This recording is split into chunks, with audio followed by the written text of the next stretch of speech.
Hi everyone. We were actually going to start this video with a beautiful rendition of the Star Spangled Banner by Jimi Hendrix, but apparently he has a copyright on that. So,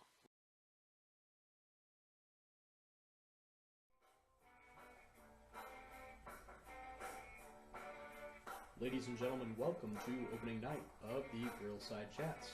Please welcome your host, live from Peoria, Illinois, Burgers! hey guys, quick shout out to Jimi Hendrix for his rendition of the Star Spangled Banner and to Led Zeppelin for that amazing intro. Now, let's get down to business. My name is Burgers, and you have reached The Grill. On tonight's show, we'll be discussing college bowl games, Michael Floyd signing, and some user-submitted questions. Can you stand the heat? MC, what's our first topic? Alright, our first topic has something in common with high school drama. People care a lot about it when they really shouldn't. It's time for Bowl Games with Burgers.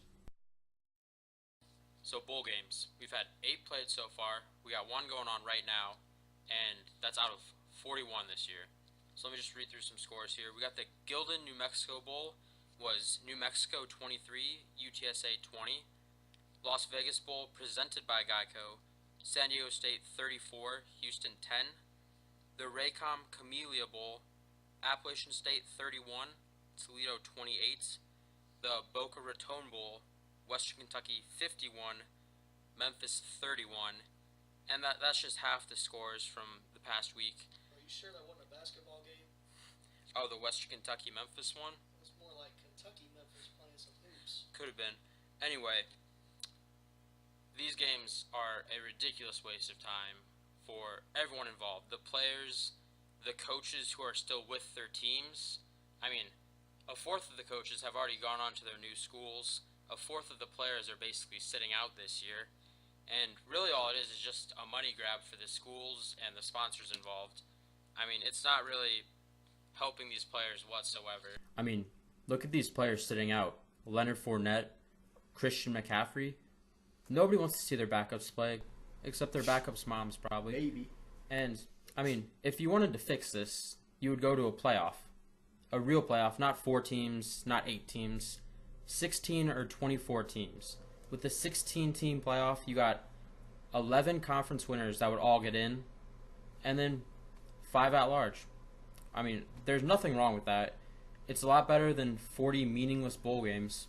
And believe me, these games are meaningless. Please do something else with your time. There is the baseball offseason going on. You got hockey. You got NBA basketball. You got college basketball. There's grass growing on the ground. There's grass growing, there's paint drying somewhere. Please spend your time doing something besides watching these meaningless bowl games and filling these schools and corporations' pockets with money. 38 liberal participation trophies. Anyway, what's our next topic? Now that we've heard from Burgers, it's time to see what's on the side with our Twitter questions. Alright, so what's our first question? Our first question comes from TMox44. He asks, is the JV Dewhawk baseball team the most talented team to step on a diamond? What are their strengths? What are their weaknesses if they have any? The JV Dewhawk baseball team. Okay, what's a Dewhawk? That's not important. What's important is people recognize greatness for what it is. This team, I was a part of this team.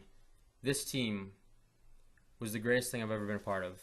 I mean, 1 through 9, actually 1 through 12, even the bench, solid hitters.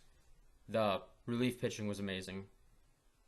I mean, the only weakness, if you could even call it that, was that our starters never pitched over 4 or 5 innings.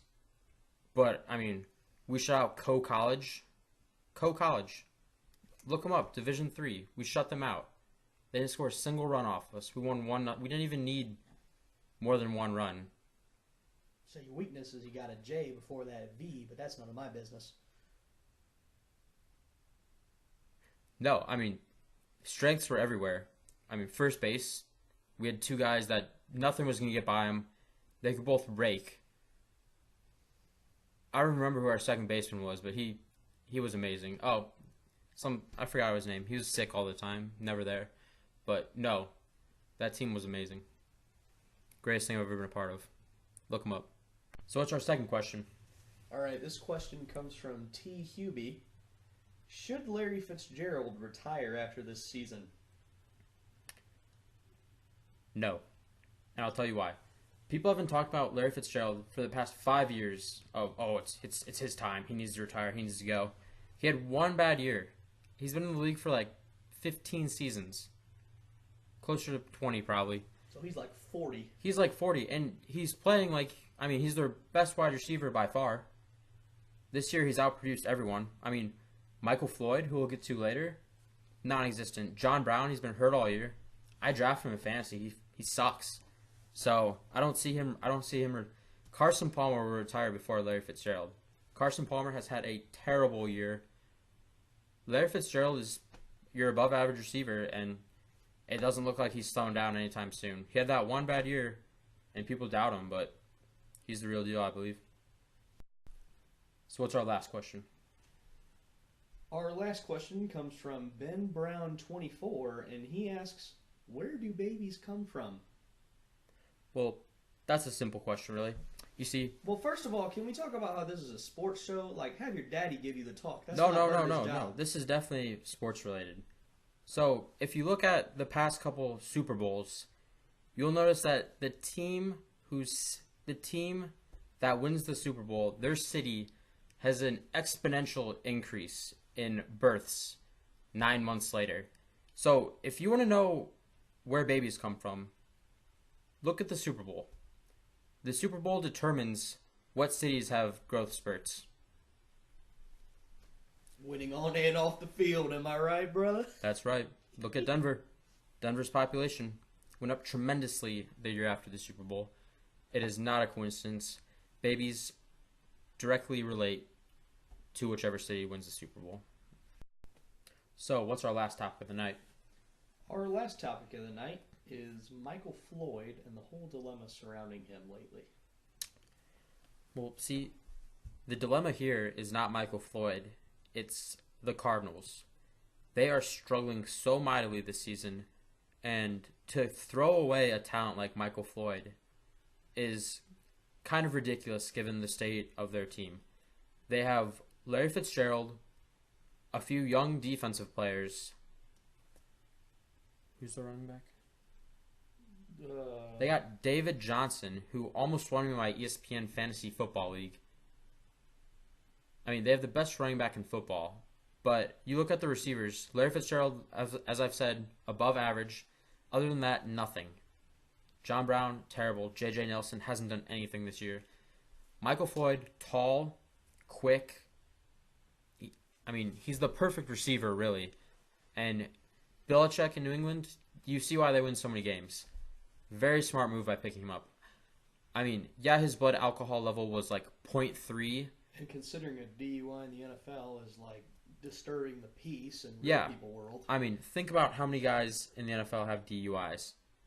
A lot. That's nothing. I don't know what the Cardinals were thinking when they did this. But the Patriots made a smart move, got a really good player, and this is why Belichick is better than everyone else. This is an opportunity to have a potentially great receiver on your team where you don't need potentially great receivers. You got guys like Julian Edelman and Chris Hogan leading the way. So adding a weapon like Michael Floyd is a smart move. I don't know what he's going to do for them this year or if he's going to be back next year, but it's a smarter move than what the Cardinals did in cutting him. I'd like to thank you for watching, and please comment, like, subscribe. Go visit our website. I'll put the link in the description. It's burgersrush.webs.com. You can find a lot more going on there. And also at my Twitter page, I'll link that too, at burgersrush. Follow me, interact with me. Send me some questions, and maybe you'll see one of your tweets on the next show. If you're still watching, congratulations. You withstood the heat here in our first episode of Grillside Chats with Burgers. I hope you're back next week.